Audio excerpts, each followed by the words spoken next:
Hey there, Sharon Horne-Ellstrom here, but you can call me Pajama Grandma. In case we haven't met yet, go and put hashtag pajama in the comments below. You'll notice I've got my warm and fuzzy lined robe on today. Again, sometimes I sneak out of my robe cycle and I wear them whenever I feel like it because some days I want to be warm and cozy and they don't. I'll come up on a robe that isn't necessarily warm and cozy and I need to feel warm and cozy. This is where I chat about my transition from the brick and mortar world of real businesses to the online world of business. Got a couple of things going on that are really fun and really interesting. And I call this one Women because yesterday I spent quite a bit of time working on the Women's Summit, and I will be doing that again today. I haven't even checked my messages today or gone on to see. Yesterday I got 147 different women contacting me about being speakers for the Women's Summit. Now, I already decided that it was going to have to be more than one summit. So I've already broken into at least the first three topics and themes or main focuses of the first three summits, probably four, because it's looking like the fourth one's already lining up to have speakers ready for it. And I had some challenges yesterday technologically getting the survey or the questionnaire out to different speakers because, of course, Facebook, after I shared it with about 10 or 20 people, said, yeah, no, this is spam. You don't get to share this anymore. So I had to stop doing that. So then I have to get everybody's email, and then I have to send them it via email, then have them fill it out. One lady, for some reason, it would never fill out for her and submit, so she submitted it in a different format. And part of my thinking of creating a Google document to get the basic information for everybody was so that I had a foundational amount of information for everybody as I can decide then, how do I use everybody's talents the best? What order do we put the speakers in? What makes a natural flow for the particular topic that we're doing? And then what speakers are right for what actual summit? Because some people are perfect for the summit on money because that's just what they do. Other people are perfect for the summit on mindset. Some are perfect for the summit on growing and supersizing your business. Some are perfect for the summit on customers. And I want to be able to have a basic information flow so that I know who to put where to best serve the women that are listening to the various summits, and to make sure that the first one's a success so that we do the second and the third and the fourth and how many ever we decide makes sense for it. But so far, it's looking for sure like we'll be doing 3 or 4. The first one, of course, is going to be all about customers, anything customer related, how to get customers, how to find customers, how to keep customers, how to interact and build relationships with your customers, how to communicate with your customers. Anything customer related is the main focus of the first summit. I have been bouncing around ideas for the hook or what the theme. We use theme to describe very many different things. That's a weird thing about the English language is we use the same word to mean so many different things. So when I say theme, I mean, what would like a fun, interesting theme be for the overall Women's Summit platform? And then we could actually have a theme or a fun, like people have themed parties, a theme for each different Women's Summit. So I'm trying to decide if we want to do that or if we want to just keep it simple. I think it's more fun if you have a theme of some sort. And I'm also working on the structure of, okay, we do the summit, we present these ideas, and my gut wants to say, okay, as soon as we're done with it, let's do a challenge of some sort, either a 5 or a 10 or a 30-day challenge that people can get involved in so they actually apply and implement what they learn in the summit. I think that's the critical piece that's so often missing is how do we help people actually do what it is we're telling them and we're talking about? Because we know it works, but sometimes we need to hold people by the hand and show them step by step by step. This is exactly how you can make it work for you. And this is the process. The process is 80 to 90% of what it takes to be successful.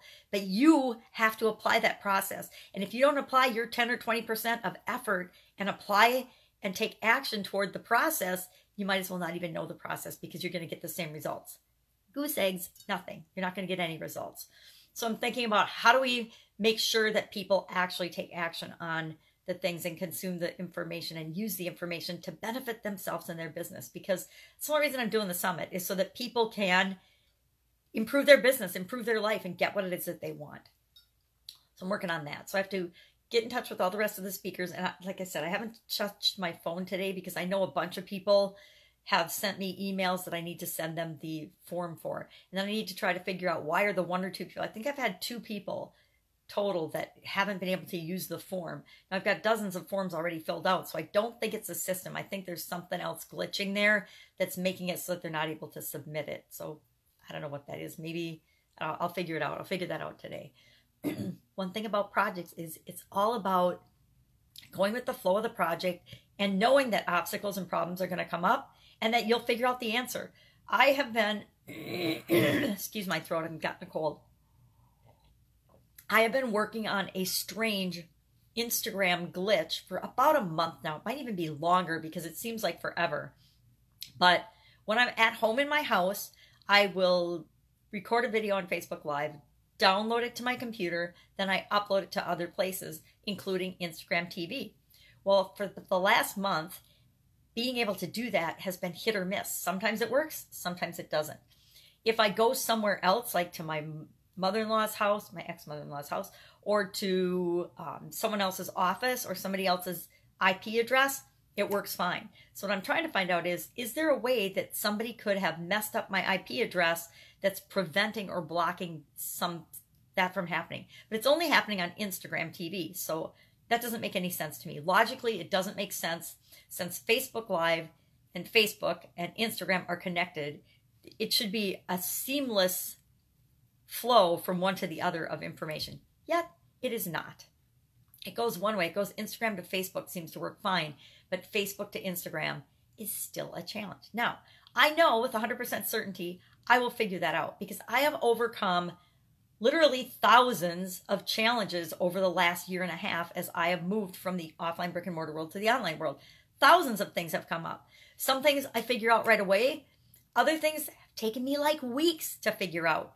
I remember going through the certification program with ClickFunnels, and there was stuff that I was brand new to online stuff and brand new to ClickFunnels and brand new to building websites and funnels. So I didn't get a lot of the stuff that we were learning in the program. Things that were super easy for other people that had been in the digital world for a long time were really hard for me. And instead of asking in my true stubborn ridiculous fashion, I wouldn't ask. I'd be like, I can figure this out. I can figure this out. And every day for 2 weeks, I would plug around at it and I wouldn't have the answer. And then I would buck up the courage to ask in our group, because we have our own group of amazing people that are super knowledgeable and love to help. I would finally type in the question and ask, and within an hour, I would figure it out. Even before anybody could respond and tell me the answer, I'd figure it out. And it happened over and over and over again. And I think it was because I just needed to ask. I needed to open myself up to seeing the answer and ask the question. Ask for help. That is something, and a recurring theme in my life, that I need to ask for help as I'm working on this huge project. What I thought was going to be a little summit for supersizing my business in my group has turned into this gigantuan, probably 3 or 4 part women's summit involving hundreds of speakers. I thought it would be 30, and so far I had 30 lined up before I even asked anybody. Now I've asked the question of a group that I'm involved in, and I got 100, at least 100 more. And maybe all of them won't be suitable or won't want to do it, or it won't be a fit for them with any of the themes yet, but down the road, maybe it will be. And I have not even had an opportunity to reach out to my Dream 100 and talk to any of them yet. And I'm really excited about that because I really want to make this more of a grassroots effort instead of just finding influencers and amazing people that already have built their businesses, although I want to interview some of them as well. I don't want the whole summit to be them because that discourages, as much as it should encourage us when we see somebody else doing something super successfully, we don't see their whole journey. So we don't see all the effort and time and energy and work that they put in to create what it is that they've gotten. All we see is them on the top of the mountain. And I don't know about you, but for me, sometimes the gap between, and the distance between where I am right now and the top of that mountain seems so far away that I don't believe it's possible for me, because all I'm seeing is them on the top of the mountain. But if I see people at different stages all along the way climbing that mountain, that gives me hope and courage and encourages me and makes me know and believe, wholeheartedly that I can do it too. And so part of structuring this summit is making sure that we include people at all different levels of creating their own business and being the example for other women that are watching and listening in on the summit. So as you can tell, it's all about the women. It's all about the Women's Summit. And I'll confess, my secret reason for doing a Women's Summit was twofold. Number one, I realized very recently, and I should have known long ago, but it's much easier for other people to see things in us than we see in ourselves, that I was not speaking to anyone. I was speaking to everyone. One of the major sins of online world is trying to speak to everyone instead of speaking to my ideal customer and picking my ideal customer and just speaking to her. And I want it to be her because my whole life has been all male-oriented and male-dominated industries. It's just been the industries that I've been involved in. And I love that, but I also know that there's a whole different culture and power and essence in working with women. And I want to empower women who have struggled, because believe me, I definitely struggled in different aspects and different periods of my career. I want to empower women to help one another and pull one another up through that process and realize that we have such amazing, unique, special gifts and a different way of looking at the world than men do that needs to be encouraged and highlighted and brought into the light of the world versus shoved down and hidden and treated like it's not right just because it's different. Kind of a personal thing. And so I wanted, number one, to narrow my focus and be speaking to the right people. And then I also wanted to build more relationships with women because I have lived in a male-dominated world. Most of my relationships and most of my customers right now, I will say 90% of my customers right now for my particular business are men. And that's awesome, but I want to work with more women because I think that I've got a message and can set an example for more women as well. So that's what I'm working on today. In addition to no interviews, I don't do interviews on Sunday. I don't know why, I just don't. I like to do my interviews on Monday, Tuesday, Wednesday. And then if I have overflow or we have scheduling conflicts, Thursdays and Fridays. And that gives me time to focus on my other projects as well. And then the weekends are kind of just my selfish time for focusing on my projects. I do a little bit of coaching, but I don't do any interviews. I stick to my personal students and then my projects, things that I want to work on, my passion projects, because we all need to have those as well for growing and building our own businesses. So what are you working on today? What do you got going? If I can help you in any way, shape, or form, just message me and ask the question. If I don't know the answer, I will find the answer for you. I will put you in touch with the right person that can give you the answer or help you with the next step of whatever it is that you're trying to achieve.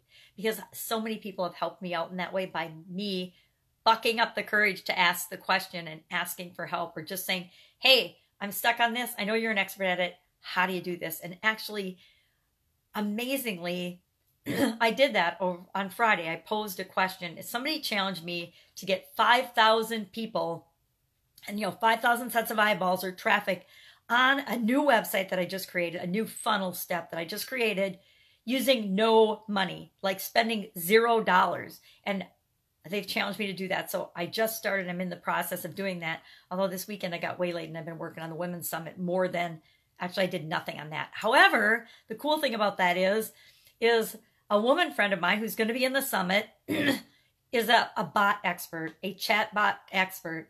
And she offered to use me as a case study and set up a bot for this particular thing because she needs an example of a case study for a new site that has a bot attached to it. And I need free traffic to my bot. So how cool is that? By putting it out there, all of a sudden an area of expertise that I don't have and I've been personally pushing against because I know it would be a distraction for me. An expert in it came to me and said, hey, I will help you do this for your thing in exchange for you helping me and letting me use it as a case study for my thing. How cool is that? Win-win. And it doesn't cost either of us anything but time and energy. That is free. I mean, it's not really free. It's our time and energy, but it doesn't cost any dollars. And that's the challenge is I can't spend any money to bring traffic to that. I don't know what I'm at for traffic. I'm going to have to look this morning. Again, I didn't share it yesterday, and I need to share it. I need to be interacting with people, and I need to be doing my podcasting. And you know what? That just reminds me, I just did all of my morning shares, and I didn't share that link. Hello? So I'm publishing like a mad person, and I never do my call to actions or share my link. Do we think that that might be an improvement area for me? Yes, absolutely. So speaking to a clear group of people and audience that I want to serve and help. Hello, number one, improvement area. Number two, telling them how I can help them and serve them by offering what it is that I can help and serve them with. If I'm not clear on what I can offer and how I can help people, how are they going to know what I can help them with? They're not, because a confused mind says no. Even my confused mind says no.